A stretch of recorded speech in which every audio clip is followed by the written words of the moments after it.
Boa tarde, pessoal. Sou o Dorival Fagundes. Esse aqui é o canal Para Além da Academia. E hoje nós estamos com uma convidada ilustríssima, muito querida, nossa amiga Lúcia Souto, presidenta do SEBS. Certo, Lúcia? Eu vou te passar a palavra para você falar um pouquinho aí sobre a sua vasta trajetória, né? Então, assim, você fica bem à vontade para falar os aspectos que você quiser. Depois a gente volta para mim e a gente começa efetivamente a entrevista. Tá bom? Obrigado pela presença. Obrigado, Dorival, pelo convite. É muito importante a gente estar fazendo essa conversa nesse momento de tantas transformações, né? Não só aqui no Brasil, como no mundo inteiro. Então, nada mais relevante do que a gente estar procurando, pelo menos, aprofundar algumas dessas questões numa conversa assim, entre nós, que você é também uma pessoa que vem militando, vem participando ativamente de algumas atividades, né? Eu vou, resumidamente, colocar um pouco de uma trajetória, né? Eu sou médica, sanitarista, eu fui formada na Universidade Federal do Rio de Janeiro, em 1974, no meio da ditadura militar, né? Então, naquele momento, a gente tinha um grupo que já resistia à ditadura, já naquele momento. E eu fazia parte desse grupo que resistia à ditadura. Muitos de nós, inclusive eu, fomos presos políticos naquele período, né? E quando estava concluindo o curso de medicina, né? Depois das prisões, a gente sempre tinha um refúgio, que era a CNBB, a Conferência Nacional dos Bispos do Brasil, que cada um que ia preso, digamos assim, a gente recorria à CNBB, que ficava ali na Glória, ali naquela pracinha da Glória. E eles até já conheciam a gente, cada um a gente ia lá para pedir a solidariedade da CNBB. Enfim, esse elo é importante, porque assim que a gente estava pensando na formatura de medicina, tinham várias opções para quem tinha um engajamento maior. Muitas daquelas pessoas que tinham um engajamento maior foram para o movimento chamado de Renovação Médica, que era o REME+, na época. Esse movimento de renovação médica era um movimento que se dirigia a disputar o Conselho Regional de Medicina, o Sindicato dos Médicos, enfim, as entidades médicas da área da saúde. Mas nós, era um grupo de 4 médicos, nós não queríamos seguir essa rota de entrar no movimento corporativo, mas a gente queria seguir num compromisso com os movimentos sociais e, finalmente, o que a gente queria mesmo era encontrar o povo brasileiro. A gente queria fazer o que hoje se chama os médicos populares, a medicina lá do território. A gente queria ir ao encontro do povo brasileiro, né? Então, para isso, e esses 4 médicos era eu, o Antônio Ivo, que hoje até dirige o Centro de Estudos Estratégicos da Fiocruz, o José Noronha, que também era mais... Eu e o Ivo éramos da mesma turma. O Noronha era 5 anos à frente da gente na UFRJ, tá? E a Ana Leonor Ostrover, que era outra pessoa também muito querida, que depois acabou indo mais para a área da cultura, né? Enfim, nós fomos procurar, eu e o Antônio Ivo, a CNBB, e o Dom Ivo Lochá. E a gente queria ir para qualquer lugar. Se ele dissesse, vocês vão lá para o interior do Mato Grosso, a gente iria. Se você dissesse que a gente ia lá para qualquer lugar, a gente iria, porque a gente queria ver e encontrar o povo brasileiro. Então, para isso a gente achava que tinha feito medicina. Não para ficar só no consultório, mas realmente participar da vida da população brasileira. Aí ele disse assim, olha, vocês não precisam ir tão longe. Vocês podem ir para a Baixada Fluminense, que lá tem um bispo muito comprometido, uma pessoa muito especial, que é o Dom Adriano Hipólito, que é o bispo da Diocese de Nova Iguaçu. Esse bispo, ele era de uma diocese que, na verdade, a Diocese de Nova Iguaçu e o próprio município de Nova Iguaçu, ele é o que é hoje a soma de São João de Meriti, de Belfor Roxo, de Mesquita, de Queimados. Então, era uma mega cidade, Nova Iguaçu, era a 7ª cidade do Brasil em população. E era uma pobreza monumental e, ao mesmo tempo, era também um lugar de muita violência. Tinha um distrito de Nova Iguaçu, que era o distrito de Belfor Roxo, que hoje é uma cidade autônoma, né? Que era considerado uma das cidades mais violentas do mundo. tinha na época um grupo de extermínio chamado do Mão Branca, que é um pouco o que as milícias já fazem hoje, né? Que era um grupo realmente muito complicado e que amedrontava a população daquela região de uma maneira muito grave, né? Então, nós fomos conversar com o Dom Adriano, eu e o Antônio Ivo. E no final da conversa, numa microsala da Diocese de Nova Iguaçu, bem despojada, bem simples, né? O Dom Adriano, no final, disse assim, bom, ou vocês são cristãos, ou vocês são comunistas. Não me cabe fazer essa pergunta diante do momento que nós estamos vivendo. Então, as portas da Diocese estão abertas para vocês. E assim nós entramos na Diocese de Nova Iguaçu com as bênçãos de Dom Adriano Hipólito, que é bom a gente lembrar que foi o bispo que foi sequestrado na época da ditadura, pintado de vermelho, colocado nu em Jacarepaguá, entendeu? Colocado como bispo comunista. Ele, inclusive, depois desse ocorrido, né, ele disse, não me amedrontam, não vou deixar de fazer o que eu faço, porque nós temos um compromisso, a igreja tem um compromisso com a população, e assim ele conduziu a vida dele inteira, né? Foi um bispo realmente uma referência, admirável, querido de toda a diocese lá de Nova Iguaçu e da população. Enfim, é uma pessoa digna da gente lembrar. Quando ele saiu desse processo, ele deu uma entrevista memorável ao jornal Pasquim. E nessa entrevista ao Pasquim, ele inclusive dizia o seguinte, eu sempre fiquei na dúvida de pessoas da classe média que vinham do Rio de Janeiro para trabalhar na Baixada. Até que tive o testemunho vivo de 4 médicos, entendeu, que vieram para a Baixada e estão até hoje aqui dando um testemunho de solidariedade. Isso nos emocionou demais, ele fazer essa menção naquele momento. Enfim, a partir da temática da saúde, nós começamos a atender, vou ser bem resumida nisso, né? num local, num bairro de Nova Iguaçu chamado Cabo Sul, onde a gente fazia tudo. A gente atendia 3 vezes por semana, a gente comprou uma centrífuga, o Noronha, que era professor do Instituto de Medicina Social da UERJ, levava o soro separado do plasma para o VDRL das mulheres grávidas para saber se tinha ou não sífilis naquele processo da gestação. Então, vou te contar, muita coisa que não se faz hoje, a gente fazia sozinho ali, com nós próprios, treinamos uma porção de pessoas da comunidade para serem o que é hoje os agentes comunitários de saúde.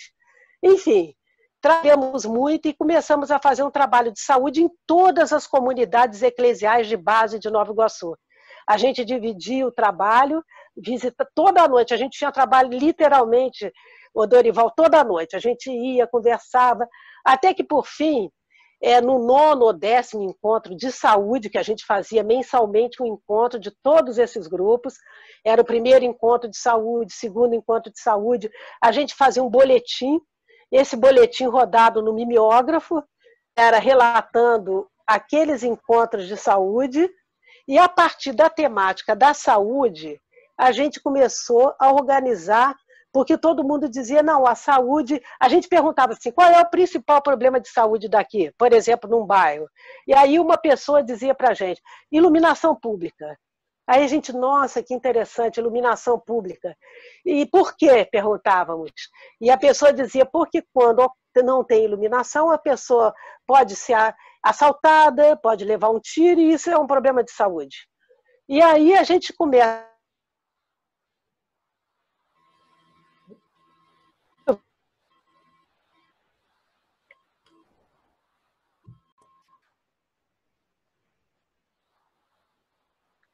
Bom, a partir dessas discussões de saúde, né, e a gente que vinha da saúde coletiva, fazia essa ligação da determinação social do processo saúde e doença. E aí, nesse momento, a gente percebe claramente que a população é muito sábia. Ela já compreendia a saúde com o conteúdo da determinação social do processo saúde e doença, ou seja, a moradia, o saneamento. E aí começa, Dorival, uma discussão muito legal, que era, vamos então fazer, já que a saúde está ligada à habitação, está ligada a transporte, está ligada a saneamento, vamos fazer grupos de amigos de bairro. a partir da temática da saúde. E a partir dessa temática da saúde, começamos a construir aquilo que veio a ser a maior federação de associações de moradores do Brasil, segundo muitos relatos e trabalhos, até de teses. Então, era a Federação de Associações, o MAB, que virou Federação de Amigos de Bairro, era Movimento Amigos de Bairro, e a federação continuou sendo assim, depois participamos da FAMERG, enfim. É uma síntese dessa ligação íntima da saúde com as condições de vida da população. Fizemos lutas enormes de saneamento, tivemos uma trajetória também quando houve a primeira epidemia de dengue no Rio, que começou no Brasil, no Rio de Janeiro. Eu morava até num bairro, em primeiro eu morava perto ali do Hospital da Posse, depois eu me mudei para um bairro chamado Prata, que é em Belford Roxo hoje, né? E aí houve um acidente da baia, todo mundo achava que a dengue era um fruto de um acidente da baia. Mas eu sabia que não, porque era uma doença infecciosa, nova, e a gente tinha que descobrir o que era aquilo. E aí fomos fazer um movimento, acabamos fechando a Dutra, que é a maior rodovia do país, para alertar em abril de 86 sobre a epidemia de dengue. Enfim, muitas lutas fizemos, muita coisa conquistamos. Eu até, num dado momento, virei por 5 meses secretária municipal de saúde de Nova Iguaçu, depois dessa árdua luta, porque houve uma intervenção em Nova Iguaçu, porque o prefeito era muito, completamente, voltava as costas para a população, era o Paulo Leone, foi acusado de corrupção na época, e mais do que isso, ele não gastava um centavo da área da saúde.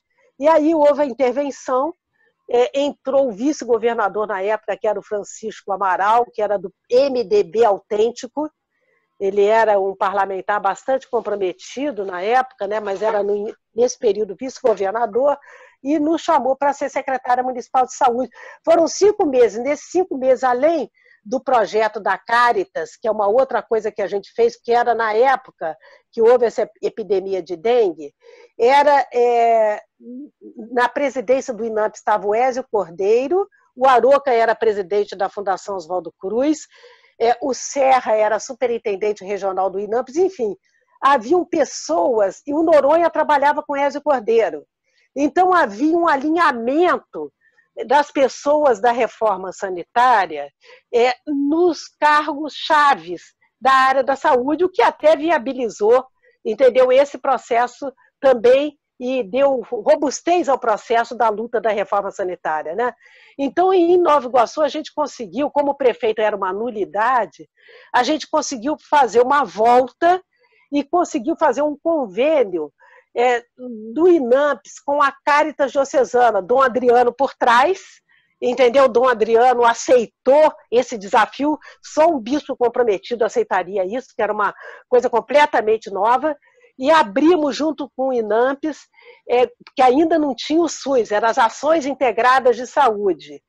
E aí abriu-se 24 postos comunitários de saúde geridos pela Caritas, eu estava na coordenação desse processo, fizemos concurso, mesmo não sendo um órgão público, houve concurso com 2 etapas, a primeira, só para dar um exemplo para médicos e enfermeiras, a primeira etapa era eliminatória e depois tinha uma etapa classificatória, que era uma banca de examinadores, que a gente já vinha da experiência de que o Hospital da Posse, muita gente fazia concurso e depois voltava para o Rio de Janeiro, não havia uma adesão da pessoa àquela região da Baixada.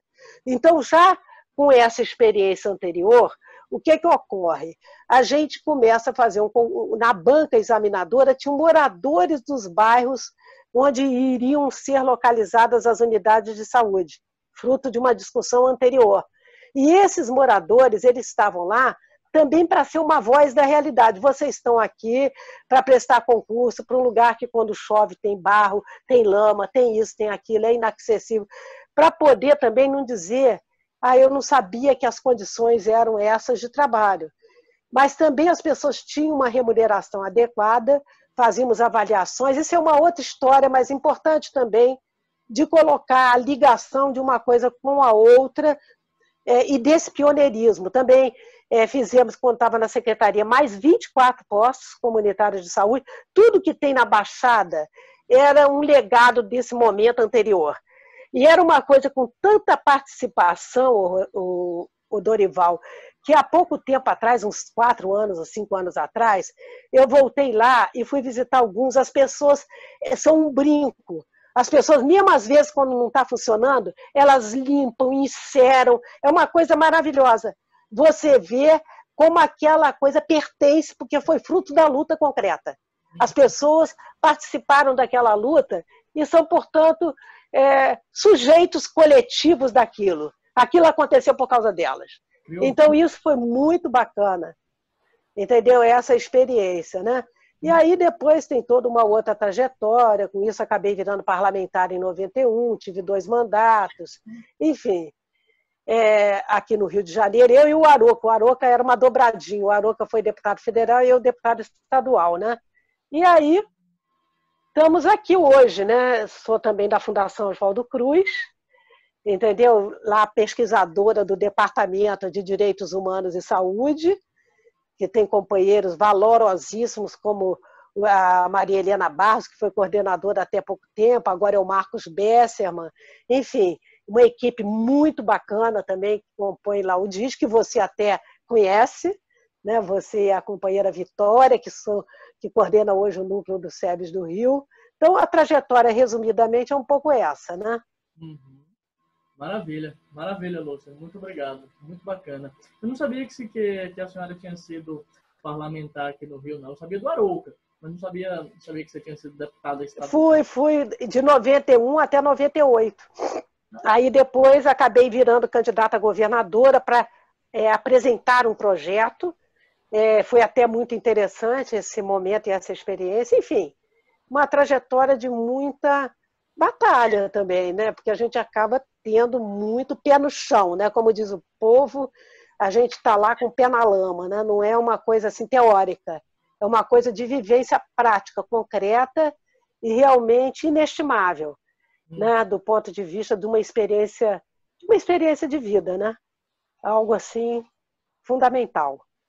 Com certeza, fundamental. Dá mais robustez, né? Até quando você vai falar alguma coisa, por conta dessa vivência prática, você fala com mais propriedade, né? Com certeza, Dorival. Exato. Maravilha, Lúcia. Então, já seguindo um pouco a linha dessa sua trajetória, hoje a senhora está como presidente do SEBS, né? O que é o SEBS? Fala para a gente um pouquinho a respeito desse centro de estudos. Olha, Dorival, o SEBS é o Centro Brasileiro de Estudos de Saúde, né? É uma entidade longeva, ela tem anos e anos de vida, tem mais de 40 anos de vida, fruto da luta de gerações de brasileiras e brasileiros, né? O SEBS, uma das pessoas que teve uma participação interessante, importante na criação do SEBS, além do Aroca, da Sara, de uma série de pessoas que estavam envolvidas com essa criação, Paula Amarante, enfim, muita gente, né? Sônia Fleury, mas teve também lá atrás uma pessoa importante, que foi o Davi Capistrano, que ele considerava que era importante a gente ter uma visão crítica, que a gente tinha que construir uma entidade que pudesse ter uma análise crítica, uma visão crítica da realidade, e que tivesse uma revista. Ele já sonhava lá com a revista Saúde em Debate, que é hoje uma revista reconhecida, uma revista para lá de qualificada, entendeu? E é realmente uma coisa de debate enorme da saúde pública até hoje. Então, é uma entidade que teve um papel importante no movimento da reforma sanitária brasileira. Porque lá atrás